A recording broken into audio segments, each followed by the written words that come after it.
Hello YouTube, this is Morgan, Airspeed Prime here with my next Boruto 2 Blue Vortex Manga chapter review. This one's going to be for chapter 5, which is called Target. So we start what will basically be the start of volume 2 of 2 Blue Vortex, because of course it's 4 chapters in a volume, so this is the start of volume 2. And so there's always at times a situation where we do the kind of big stuff in the volume ending chapter, and it can maybe be a little bit of a build-up in the following chapter, but I actually think they have basically continued the hype from the previous chapter into this one. They cover a lot of elements here in terms of continuing to reintroduce stuff that we haven't come back to so far in 2 Blue Vortex. So Amado properly coming back into play here. That was a great scene. They do use this little bit of a kind of temporary break here to get you a bit up to speed on the flashback of what actually happened 2 years ago basically, and just in general bringing us up to speed. This was a nice next step of development, nice next chapter for Boruto. Is it absolutely blow away like best chapter ever imaginable? Perhaps not, but I think it's a very good chapter. So especially for, like I said, what can usually maybe sometimes be a bit of a slow start into a new volume as we build towards I guess in this case what would be like chapter 8. I actually really like what they did overall in this chapter. They hit a lot of the beats that I wanted them to hit when I did my speculation video like 2 weeks ago ahead of this chapter. So very strong stuff here. So yeah, I think we have to get into it here. There will be stuff to discuss as we go through. So yeah, we get the cover page here. It is Sasuke. Interestingly, there is a tree in the background there, so fitting for what's actually going on there. And yeah, it's chapter 5, Target. So we'll get into what that actually means a little later on. Basically, the middle section of the chapter is all about that. But we jump straight into a flashback. And while they don't specifically say what exactly is going on here, the implication very much is that this is 2 years ago, based on what Code said in chapter 1 of 2 Blue Vortex, which is that basically a year into the gap period, it seems like there was a giant encounter, which is what this flashback is actually showing us. So 2 years basically pass from this moment to get us to the present day. So what we have here is Boruto is doing some sword training, and interestingly, and it's a little bit kind of funny, but it's like it makes sense. This is what his hair would look like longer. His hair is this very interesting mix of still being the kind of more Naruto style kind of spiky out hair, but it's long enough where it's becoming like Sasuke's hair. So you can see it's like that perfect kind of almost like mix between the two, because he's let it grow out a bit, and because so much of his outfit in a way resembles Sasuke, you can see how similar that they both look, with especially in the manga where it doesn't have the color.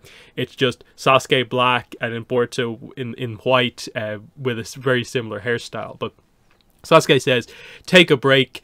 And this is something that happens a few times. The way Boruto this far into the training refers to Sasuke, he immediately starts out as old man Sasuke, about to say it like that, but then he says, I mean master.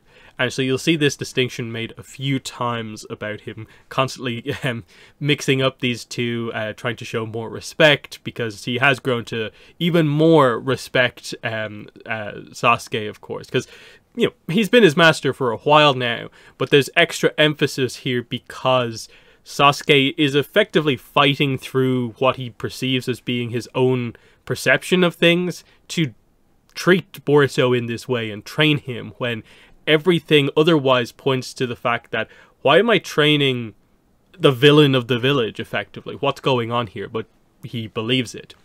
So Boruto asked, what did you think about my Uchiha style? I fully mastered it now. And Sasuke is very honest and just says, yes, in this past year, there's the year mentioned, I suppose I've taught you almost all the moves and methods I know. They emphasize almost quite a bit, even though they really emphasize that no, your training is like mostly complete. You are on the path to greatness here, but I haven't taught you everything. So what's the next little step, I suppose, is the big thing. And Boruto's like, it's just a joke. I was just messing around. There's still a lot you can teach me. And Sasuke's like, does it look like I'm joking? I'm serious. Like, I have taught you pretty much everything. And Boruto says, yeah, actually, now that you mention it, I haven't ever heard you crack a joke. But Sasuke, again, honestly appraises Boruto and says, you've got talent, you're a quick learner, what they call a genius. You already have basically all of the theoretical stuff about, I suppose, learning jutsus and stuff like that. So I do effectively have very little to teach you. But make no mistake, it's not like you're done training. You have to keep at it, emphasizing the hard work here, honing your mind, honing your moves, and that will take the teachings that you've learned so far to the next level. And, basically saying your approach to the training from this point on will determine where you end up in terms of how skilled you are actually going to be. And he does mention you're a lot like Naruto.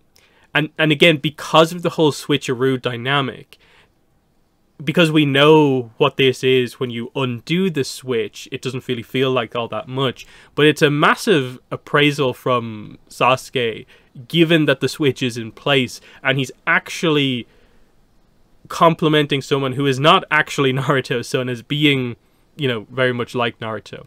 And he mentions, you have the same determination in your eyes. He once led me back onto the right path after I'd strayed.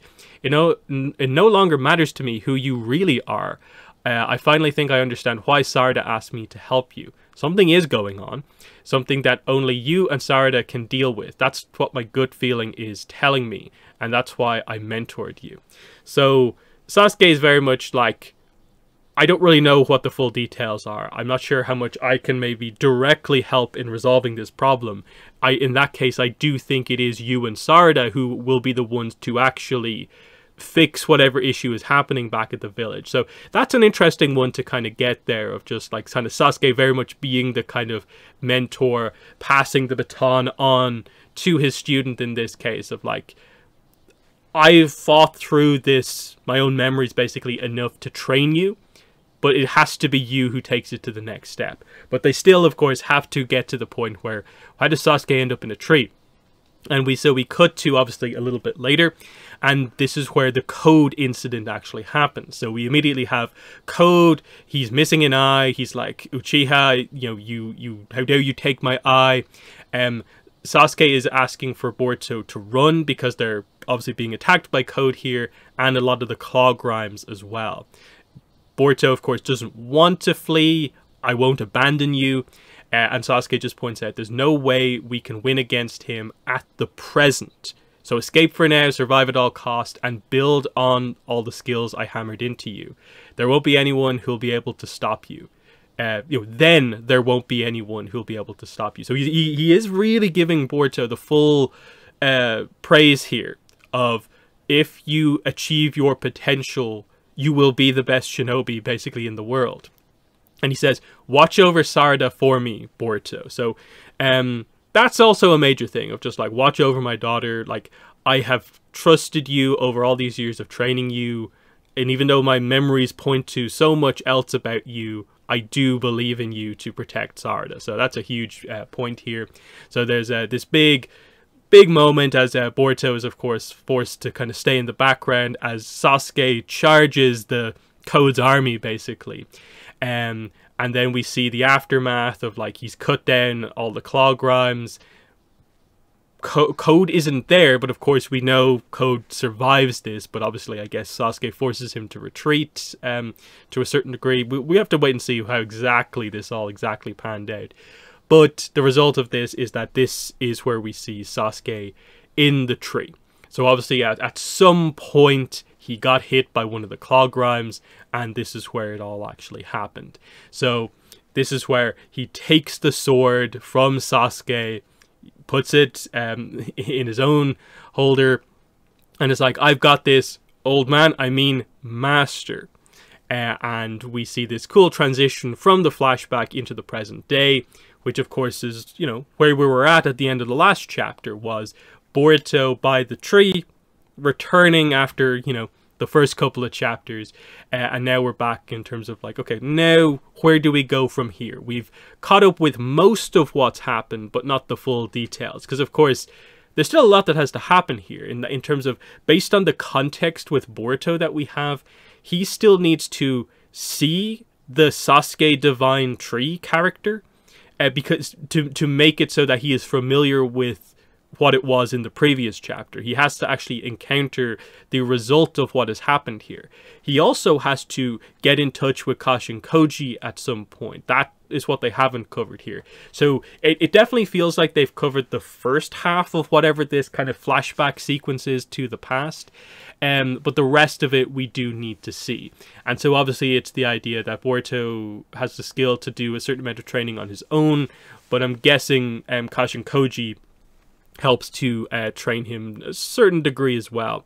They could do it either way, because they very much seem to almost be setting the stage for like, actually, like a lot of what Boruto is maybe not specifically anything to do with Kashin Koji, but it depends on the timing, of course, when exactly they get in touch with each other.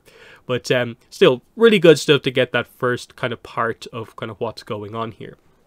And again, just to highlight the fight and like, wait, why did Sasuke lose?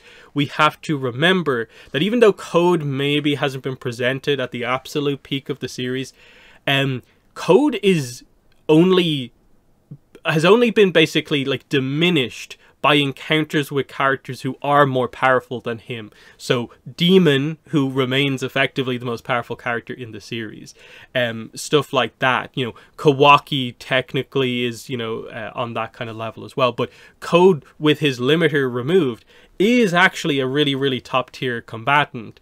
It's just that he's probably not the best character to maybe have that exact power level. So he maybe doesn't fully fulfill the potential. But against a weakened Sasuke who doesn't have his Rinnegan and a Boruto who is still in training, you understand why they were only able to fight to effectively a kind of retreat, and there was still loss effectively on both sides in all of this. And that's just highlighting the strength of Sasuke as a combatant, that he was able to bridge that kind of gap to, I guess, force a retreat, take one of Code's eyes and stuff like that. So a pretty notable thing. You know, should they have shown the exact fight, this is where they've made the decision to focus things on the new characters rather than the older characters. That's kind of what we're doing in all of this. But then we cut to explaining some of the other Divine Tree characters.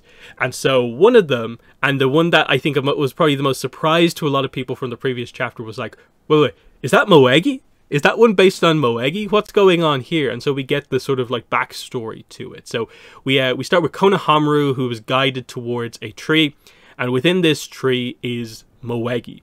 And obviously her team, Team 10, Inoshika Cho, is there. So this is where he finally sees what has happened here. Shikadai reveals that she was shielding a mom and a kid, they said, and they're very upset about this because for Konohamaru, one of his childhood teammates and best friends has been trapped in this tree, and for, of course, her team, that's their kind of team leader, their team captain in here. And she was just doing her job as a shinobi, protecting the people of Konoha. So they don't show this fight either. So we don't really get to see Moegi's fighting style. We don't get to see that rumored wood style or whatever's going on with that.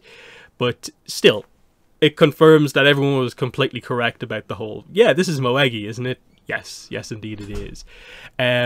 And yeah, Chocho says, I ain't forgiving them, neither Code nor Ten Tails, and the others agree.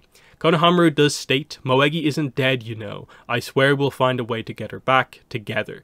So what they seem to be doing here is, with these new villains, they're assigning each of these new villain characters to a different group of characters. So it's going to allow for a sequence of fights to take place that give other characters a chance to shine. So this is Konohamaru, I guess, taking up the mantle of being the new kind of leader of Team 10, which makes sense given that he can't really do the same for his own team, just because of the weird situation with Boruto, Sarada to a degree, and Mitsuki. This, I think, does make a lot of sense to do, that they will go after the Moegi character. And so from there, we actually get the really interesting transition from Moegi in the tree to the Moegi Divine Tree villain character. And she says, the Ino Shikacho children and Sarutobi Konohamaru, I can sense their deep sadness and rage.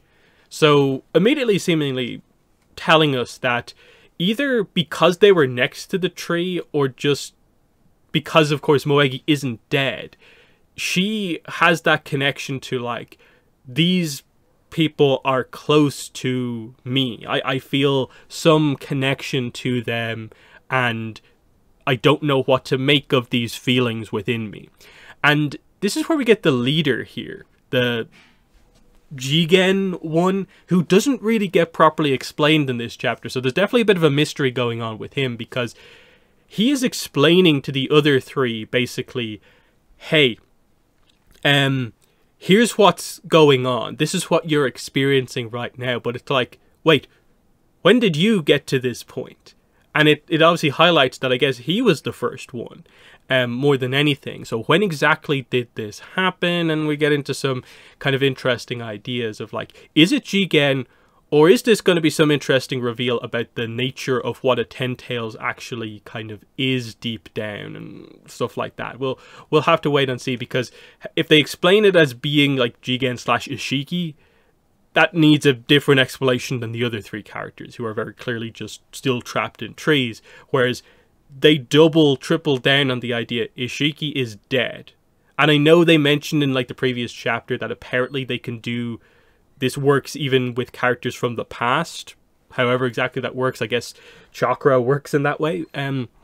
He says, it's proof that your awareness is being stimulated. We may be one unit, biologically speaking. But Matsuri, those emotions you are feeling seem to be yours alone. So we begin to get the names for these characters. So the Moegi Divine Tree character, her name is Matsuri.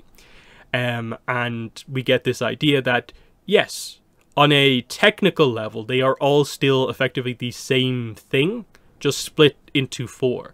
But because they all are based off different characters, they are beginning to sort of separate a little bit. They have different motivations, different feelings because of these individual characters. But the leader guy goes on and says, in short, while we are still a single existence known as the Divine Tree, we are experiencing an unprecedented state in which we each possess independent consciousness. There is no major change to our goal of devouring the Otsutsuki, Boruto, and Kawaki, and evolving into our final form. Moreover, there is one thing I'd like to declare to you right now, and he reveals that, like, hey, I don't even know why I feel this way myself. It's an instinctual desire. That's why it seems significant. I'm thinking of devouring Uzumaki Naruto. And it's like, oh, that's interesting. But this is one thing I was speculating about in my video ahead of this chapter, and that was, now that they're sort of evolving and gaining intelligence, are they going with the idea that they're moving away from actually wanting to just become a divine tree, and whatever exactly that means for them, given that they themselves are in control now? Will they still want to do that? How can they make use of that specifically? But no, they're still like, no, we want to do that. We want to still devour, consume Boruto or Kawaki, because that's how we actually turn the Ten Tails seed into a divine tree to get a chakra fruit. Now, obviously, because they've evolved, I'm guessing the final form is going to be slightly different as well, but it's still a divine tree, but something's going to be different, I'm guessing, overall. But still, very interesting. And then, yeah, the leader character, he wants to devour Uzumaki Naruto. And this is one of the main things we get from the villains in this chapter, is that each of them, in addition to wanting the overall goal of, we all want to devour Boruto and Kawaki because that's just what we do, because we're a divine tree, they all now have a more personal thing they want to devour, and that is a person. So the leader guy, the Jigen one, wants to devour Naruto specifically, and that's very interesting. And what also we get here, Ada is looking in on this with her abilities. So she overhears this and is like, what? But then we cut back to them and they're like, wait, Naruto, why? He's not an Otsutsuki. Why do you want to do that? And the leader guy says, yeah, correct. However, we're already a divine tree and are evolving differently than usual. Thus, it appears some change is happening to our instinctual drive as well. Give in to your instincts. Bend your ear to your inner voice. Do so, and in due time, it should come to you, your personal target. And again, this is just the setup for each of them will choose a target. And again, they cut back to Ada and Demon. She's listening in on this. Demon's like, you seem very concerned about something, Ada. What's happening here? But yes, Matsuri, the Moegi character, says, follow my instincts, eh? Well, the first one that comes to mind is Sarutobi Konohamaru. I might want to eat him. And the leader's like, good choice, Matsuri. I can sense your individual identity.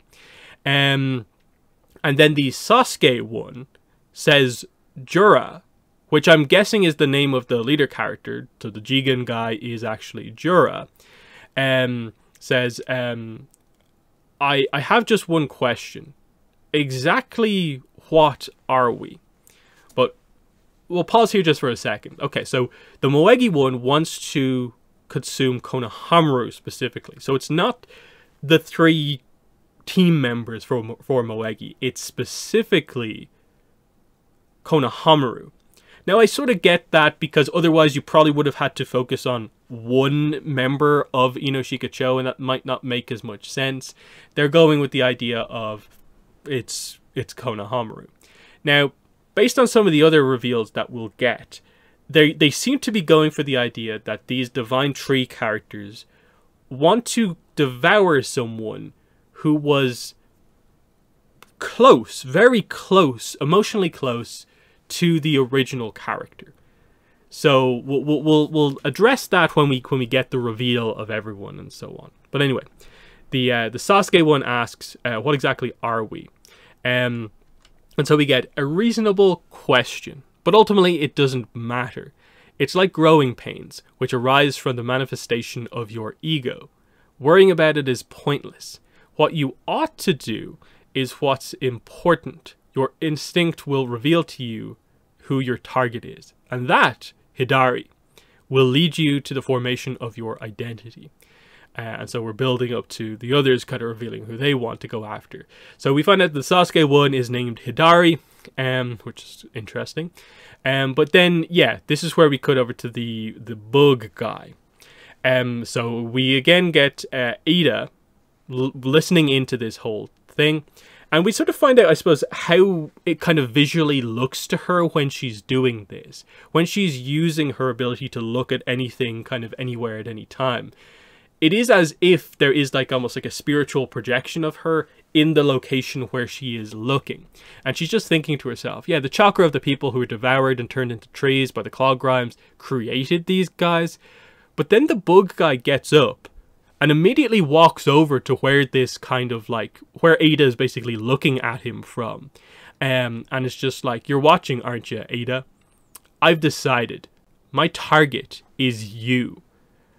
And Ada's a little bit surprised by this, and she obviously goes back into like where she actually is. And again, Demon is shocked. There's of course a lot of people around her because her charming ability remains active and everyone's obsessed with her. But she is a little bit spooked by what has just happened here. So this guy has chosen Ada specifically, so that's interesting. So then we get you know, the main guy, Jura, saying, the Senrigan, interesting. And then Hidari, the Sasuke one, says, Uchiha Sarada. My target is Uchiha Sarada. And it's like, yes, a good choice overall. So that's the explanation for these guys. We have all of their targets now. So Jigen apparently wants to go after Naruto. The Sasuke one wants to go after Sarada. Makes sense. The Moegi one wants to go after Konohamaru, and the Bug one wants to go after Ada. So a lot of these I think make sense. Sasuke wants to go after his daughter. Makes sense, because Sasuke cares deeply about his daughter, so it seems like the Divine Tree Sasuke wants to consume that same daughter. And it's like this kind of reverse like opinion on it, and overall it's an interesting dynamic. Moegi, specifically Konohamaru, because I'm guessing it's one of the people that she's closest to as like a best friend. Might there be some sort of romance thing they tried to do here? I'm not really sure. This is how little Konohamaru and Moegi have both been in the story, but either way, there is a closeness there as an individual person that I think makes a lot of sense, and that's why that person has chosen Konohamaru. So that makes complete sense. The Bug guy going after Ada, I guess makes a sense to a certain degree, because Bug was the one who was like guarding over Ada before she was reactivated all this time. And there's probably going to be some reveal about the idea of like, is there some situation where like either was Bug like obsessed with Ada even outside of the way her powers work? But then there's also like the idea of like, wait, who is Bug? Because like now that he is one of these villain characters, it suddenly speaks to the idea of like, is he just the random other character who's with Code now? Or are we going to do something with him? Because he's like one of the main Kara members to a certain degree at this point, who's been active for quite a while. And because he's like a relatively old character as well, it's like, how did he get involved in this? Who is he and stuff like that? Is there some deeper connection here, like overall, that we don't really know about? But if you take it that the idea is that the original character has to have a intense connection to their now target, you kind of ask the question of like, well, Ada doesn't seem to care about Bug, obviously, but I'm guessing Bug cares quite a bit about Ada is sort of the idea here. So we'll see exactly how that kind of comes about and what exactly they do there, because that one would obviously, that would be the demon fight primarily, because as far as we're aware, Ada is not a fighter as powerful as she is. She's not a combatant necessarily, so that would be demon basically going up against the Bug Divine Tree character, which would be, I guess, somewhat of a test for him, because there's pretty much going to be no real situation where Demon isn't always around Ada to protect her. So we'll see what happens there. But then we move into the Amado section of the chapter. So finally we get to see Amado, 5 chapters into the kind of second half of the series here. Yeah, Amado and Sumire are working together. They're both on computers and they are talking. And he's like, what's going on, Kake? And she's just like, yeah, Boruto's returned 3 years after he fled the village. And they just discuss the idea. Oh, it appears he protected the village from Code's attack, but for whatever reason, the village still is gunning for his life. And Amado's like, yeah, well, he killed the village leader. It can't be helped. And this is when Sumire is just watching Amado's response and is just thinking back to what he said previously. I added Akebi's data to Kawaki's reconstructed karma.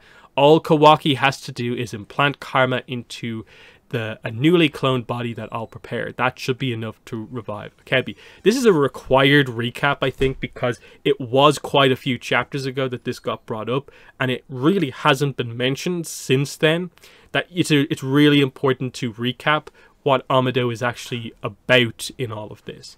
But what we're also trying to figure out here is, has Amado been affected by the switch? Because he is so connected to all these powers, what if he's somehow immune to them? And that's kind of what Sumire is trying to figure out here, for sure, of just like, are you like affected by it or not? And at least they're revealing this to the audience here. So she says, you know, you're awfully nonchalant about this. Wouldn't it be problematic for you if Boruto was killed? You wanted him back for your daughter, right? And he says, I sprung Boruto out of Kara's clutches with Kashin Koji's help to take Ishiki down. And she's going on with the idea of like, okay, that's what you think because you have swapped Boruto and Kawaki in your head. So yes, Amado has been affected by the switch, by the omnipotence. So he thinks, and we'll get to the real situation here, but he thinks that it's Boruto who he needs to get his daughter back. But he completely scientifically, logically goes through the evidence and realizes that, yeah, something must have happened to me and something's going on here, because I'm pretty sure, like 100% sure, that actually that actually Kawaki is the one that I need. As much as it doesn't line up with what's going on in my head, all of the evidence points to the fact that it's not Boruto, it's Kawaki I need.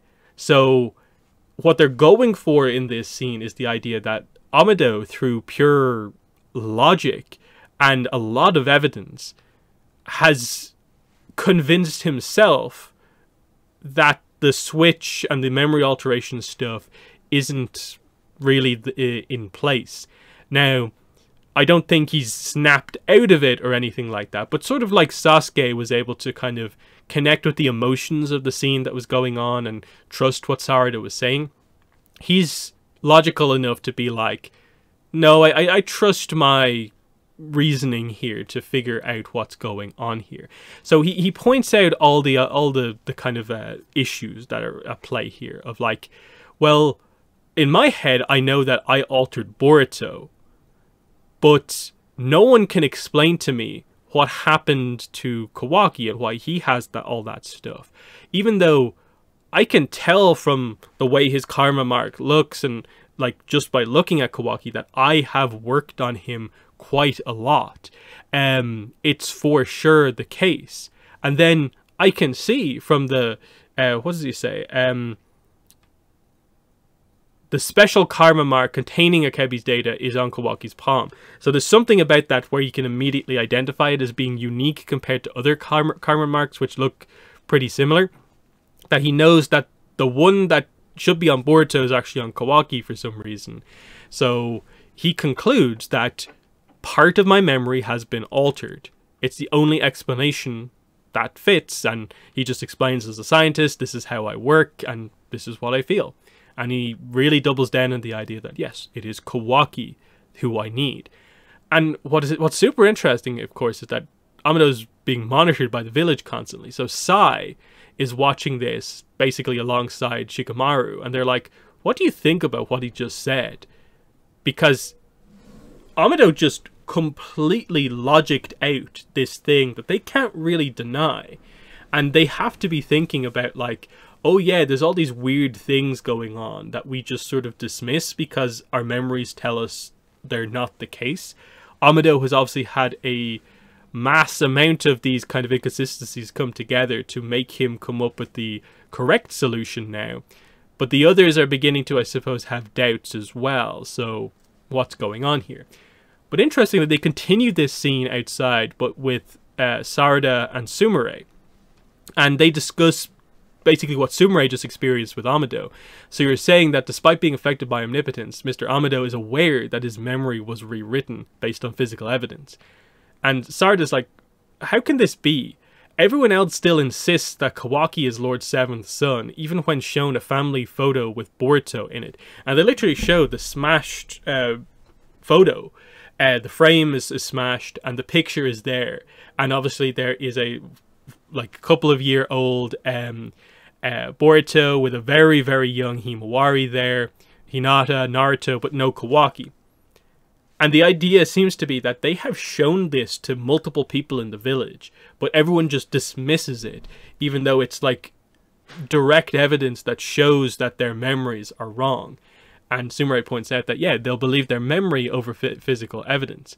I don't think most people are capable of doubting their own vivid memory, normally. And this is where Sarada, of course, thinks back to what happened when she convinced her father and activated the Mangekyo Sharingan, of course, in that amazing scene from towards the end of the first part of Boruto. And she says, but my dad still And this is where Boruto arrives and is like, Old Man Sasuke, or rather, Master Sasuke. So there's the third version of that. Master Sasuke believed in me. While still doubting his memory, he risked his life to save mine. And they both, Sumire and Sarada, both turn around to see Boruto there. Obviously, this is the reunion happening, but now not in the middle of like a battlefield, basically. Now there's actually peace to talk and just acknowledge what has happened here. Sarada, they specifically focus on Sarada as she turns around, and he finishes and says, he risked his life to save mine for you, Sarada. And they just cut from Boruto's face to immediately, she's like sprinted over, kind of flying hug attack basically here. Sarada hugs Boruto. And what's very interesting is that they then have just two panels right in the middle of this page of Sumire just watching this hug. And it's like, it's hard to not interpret the inclusion of Sumire there watching this like a third person in what's happening here as like, oh, here's the shipping little tease here, because I think it's very difficult to not view what's happening here as like in any way like shipping related. Like it has to be at least a little bit viewed that way. Of course, just as friends and because of the crazy situation, this is a perfectly fine reaction to have here. But I think it's a little misguided to just ignore the idea that there is also probably some relationship stuff being put into place here, because we know, like especially from stuff like little parts of the anime and bits that we've seen before, Sumire definitely has feelings for Boruto. We basically know Sarada has feelings for Boruto, and we're just kind of waiting to see what actually happens with this. I'm assuming that it's not going to be a massive plot point, but I'm still expecting them to touch on bits and pieces of this as we go forward, ultimately. So yeah, the hug happens. Boruto's like shocked at this kind of very intense response here. He hugs back and she says, "You're late, stupid Boruto. Sorry, I'm home now." And we just end on the hug happening. Sumire's right there, to be continued. So the question, I suppose, from the ending is basically, what's going to happen with Boruto being back in the village? Like, did Kashin Koji come up with a plan with Boruto off screen that we didn't see about, like, here's the next thing that you should do? I'm guessing the setup here is probably that Boruto feels that after I helped with the code situation from before, and because the new villains have come into play and people have been turned into trees, I can become an asset to the village, like to the point where I think they will let me stay in the village, and I think they will not just follow whatever Kawaki says and like attack me. I think they'll actually want to at least use me, and so let me live in the village, and we can sort this out together, because I have much more direct information about what these things are, what's actually going on here, and I've kind of proven myself a little bit by like everything that's happened. Plus, they seem to be setting the stage that maybe more people than we think are having doubts about the Switch and what their memories actually mean. Like, that's Amado now. Himawari seems to feel pretty strongly about this not really being the case. The Sarada, the Sumire, of course. Ada, of course, is basically supportive of what Boruto wants to do. There's some interesting things that they can do kind of going forward here, because if Boruto can sort of calm things down and like just exist within the village, like explain things enough to where there's big questions that begin to come into play, it creates a very tense situation for Kawaki, who you would say probably hasn't managed the switcheroo too well on his part by not really playing the role he's meant to be playing properly, and all that sort of stuff. So I'm guessing that's what it has to be, because I'd be a little bit surprised if they make this big emphasis about I'm home now, but only for a little bit. Now we gotta go, and my base is over here. So especially with him saying I'm home now, it makes it feel like, yeah, he's back in the village. This is where he's doing things. So is this going to be kept a secret? I don't think it really can be necessarily. But I'm guessing the idea is just that, yeah, Boruto has the information, so the village will reluctantly work with Boruto after he kind of saved the day before. But he does need more allies in play, and we'll see what the plan is in terms of, he seems to be confident there is a way to separate the person from the tree and get them back to the way they once were. Why does he know that? And that probably gets into the, whatever the secondary stage of the backstory is, of like, when does Kashin Koji make his return? And what are Kashin Koji's motivations? Is it just take down more villains? What's he about now that his initial goal is over, the defeat of Ishiki?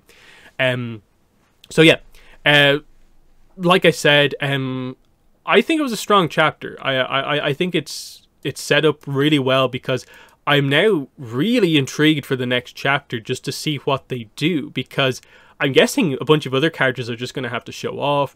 We're probably going to have some sort of a standoff, but like I said, Boruto will convince them enough to work with them, and we'll kind of just go from there. With Amado, I think it's interesting they brought the Akebi thing up again, so are we going to try and do that now? And then what does that mean? Like, if Akebi comes back, because of the method that they're going to do it with, is she an Otsutsuki as well then? I'm a bit confused about the exact dynamic there, but like, what more is going on with Amado in all of this? And especially if like one of the people who knows the truth of the situation explains to Amado what's happened, because he gave Ada the powers that actually did this. Is there something about this that he knows that there is actually a way to reverse this? That's, I think, an interesting one. The villains getting more direct motivations of like, the Divine Tree thing is still in play. I'm super intrigued by the idea of like what actually happens if one of them eats Boruto or Kawaki. Like, how does that work with the fact that they're 4 individual entities, but like one of them would eat one of them, but they are connected? Like, did they all just lose their individual identity and become a tree? Or does just that one person become the tree? And then one of the other 3 that's not turned into the tree can eat the chakra fruit at the end and become more powerful. There's some sort of reveals that need to come out of this. Plus, what remains the case is the only character who we haven't seen contained within a tree is Jigen / Ishiki for Jura, the kind of leader guy who seems to be aware more heavily than the others what exactly is going on. At least he's talking a little bit more. That's intriguing. But the setup is that there's multiple groups of characters here, that we'll see Konohamaru plus Team 10 in action. Ada will be targeted. That's actually a quite interesting plot point, that she is targeted by one of these characters. That's an interesting one that brings Demon into play. The fact that the leader guy is actually targeting Naruto is interesting, because he, by saying that, kind of confirms to other people around him that Naruto is still alive. That he would intrinsically, I guess, know that Naruto is not dead, otherwise I would have no desire to consume someone who's not actually still alive. So that's a big one in a way whenever that comes out. Super interesting. And then the obvious one of the Sasuke Divine Tree going after Sarada makes complete sense. Like, I think you had to have that dynamic. You have to give Sarada a big fight herself to show off her powers, because we've already been set up that, like, we've seen how amazing Boruto is, and potentially there's more to come. So the setup is, I think, pretty strong overall here. Plus, like I said, seeing Kashin Koji again would be kind of interesting. So yeah, I probably will do a speculation video ahead of the next chapter. Probably early next year, just because I don't want to do it too soon after this chapter review. But yeah, in the comments, let me know what your thoughts were on Chapter 5 of Boruto 2 Blue Vortex. But that has been the video. Thanks for watching, and bye.